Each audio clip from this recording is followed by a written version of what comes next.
The rain came down in sheets, hammering the cracked asphalt like an angry drum. Thunder rolled overhead, shaking the ground beneath Noah Carter's boots as he slammed his old truck door shut. His shirt was already soaked through, his jeans heavy with water. But he couldn't ignore the sight in the distance. A black luxury sedan half buried in mud at the edge of the flooded road. The driver's door swung open, and a woman in a tailored grey coat stumbled out, her heels sinking into the muck. She looked furious and helpless. His phone buzzed with a reminder. Job interview in 10 minutes, but Noah didn't move toward the highway. He moved toward her. Before we dive in, drop a comment with where you're watching from. And don't forget to hit subscribe for more videos like this. Let's begin. No, no, no. This is not happening, the woman muttered, yanking at her stuck heel. Her coat was spotless despite the storm, but the water pooling around her ankles was anything but clean. Her dark hair clung to her cheeks. Mascara smudged at the corners of her eyes. She was breathing fast, like the cold was trying to steal the air from her lungs. No splashed through the ankle-deep water toward her. "You're going to twist your ankle like that," he said, his voice cutting through the storm. She whipped around, startled. Her eyes flicked over him, a tall man in a faded flannel shirt, jeans caked in mud, a baseball cap shielding his face from the worst of the rain.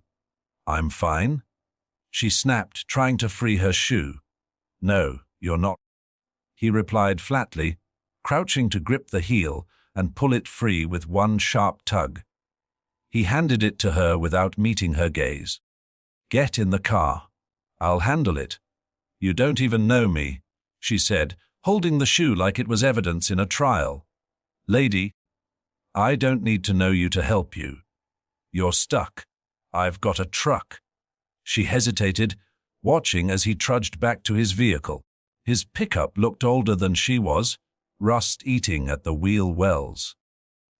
But the chains in the back told her this wasn't his first time pulling someone out of the mud. When he reversed toward her sedan, she noticed his hands, calloused, strong veins, standing out against the pale skin.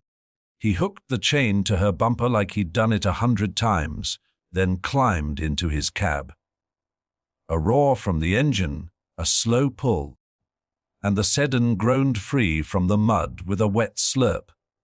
By the time she climbed into her car, drenched and shivering, he was walking back through the rain without waiting for thanks. Something in her chest tightened. "Wait," she called. Rolling down the window, he stopped but didn't turn. "You're soaked. Take this," she said, holding out a folded bill. He finally looked at her, his jaw tightening. "Keep it. I'm already late." "For what?" He paused. "A job interview." And then he walked away, boots slashing through the water, vanishing into the downpour. Noah's heart pounded as he climbed back into his truck. Rainwater dripping from the brim of his cap onto the worn steering wheel. The clock on the dash glared at him. 9:12 a.m. His interview had started at 9 sharp. He twisted the key and the truck groaned to life, the wipers squealing across the cracked windshield. "Perfect," he muttered, punching the gas. The old pickup rattled over every pothole as he sped toward downtown, his mind running through the questions he'd been preparing for weeks. But deep down, he knew it didn't matter.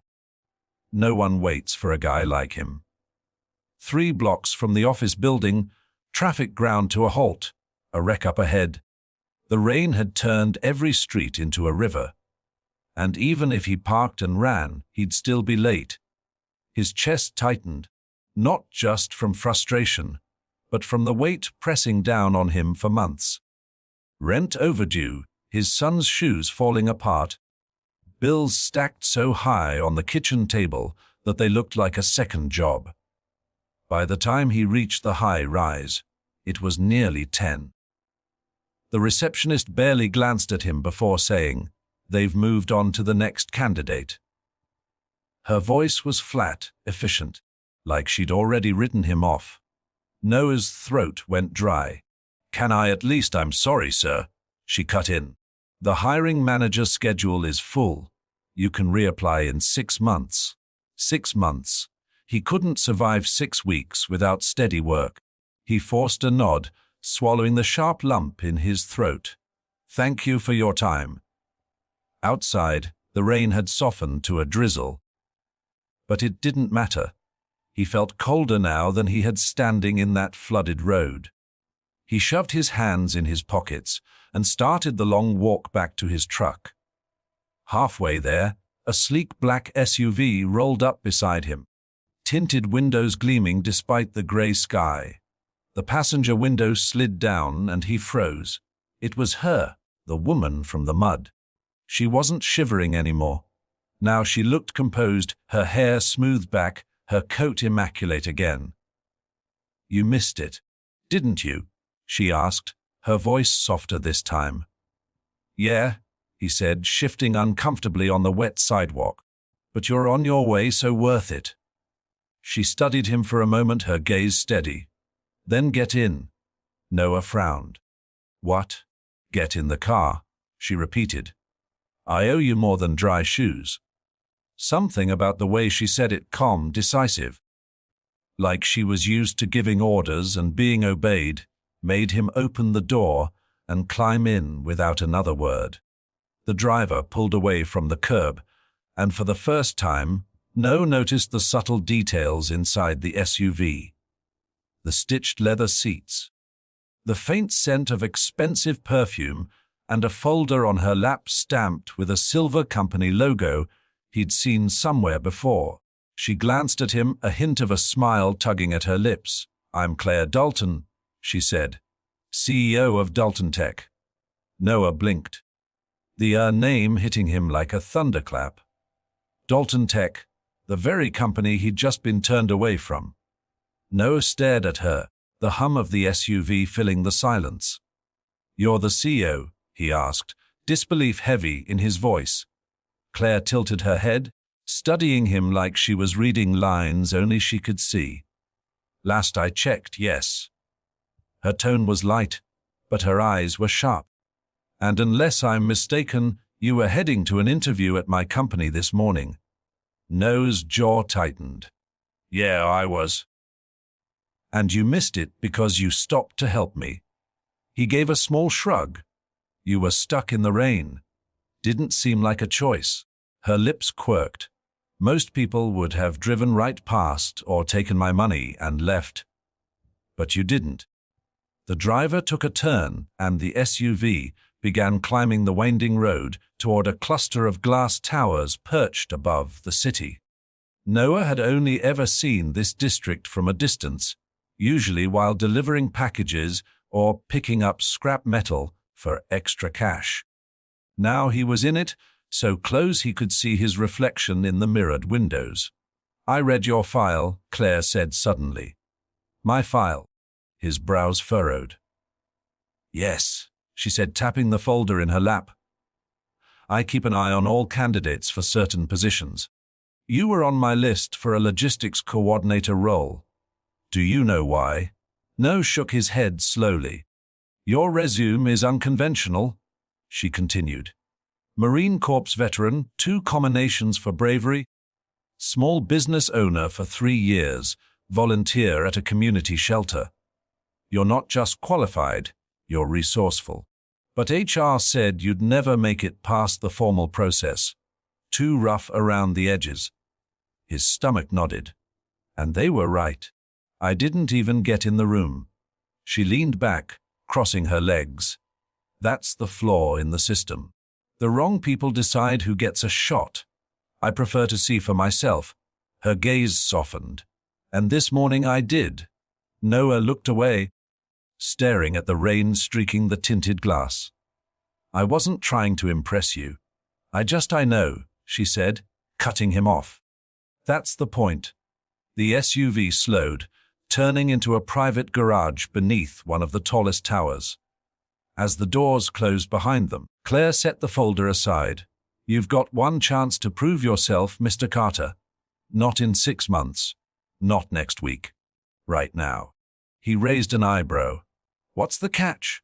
"No catch," she replied smoothly. "Just a problem no one else has been able to solve." The elevator doors opened, and she stepped out without looking back. "You helped me out of the mud, Noah. Let's see if you can do the same for my company." The elevator ride to the top floor was silent, except for the faint hum of the motor. Noah stood beside Claire, still dripping rainwater onto the spotless marble floor. His boots squeak-ached with every slight movement, sounding painfully out of place in the gleaming, high-tech world around him. When the doors slid open, the atmosphere changed instantly. Chaos. Phones rang non-stop. Voices overlapped, and the large digital screen on the wall flashed "system failure" in bold red letters. Several employees rushed past carrying stacks of papers, their faces pale and tense. Claire didn't break stride. "Conference room now," she called out, and 3 senior-looking staff members scrambled to follow. She gestured for Noah to come with her.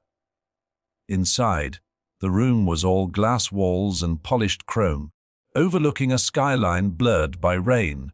A long table dominated the center, scattered with laptops, coffee cups, and documents. One man, gray-haired and sweating, blurted out, "Claire, the distribution tracking system crashed last night. We've got shipments in 6 states unaccounted for. If we don't restore it today, we're looking at millions in penalties." "Millions," another added grimly, "and lost clients. We've already had 3 called to threaten termination."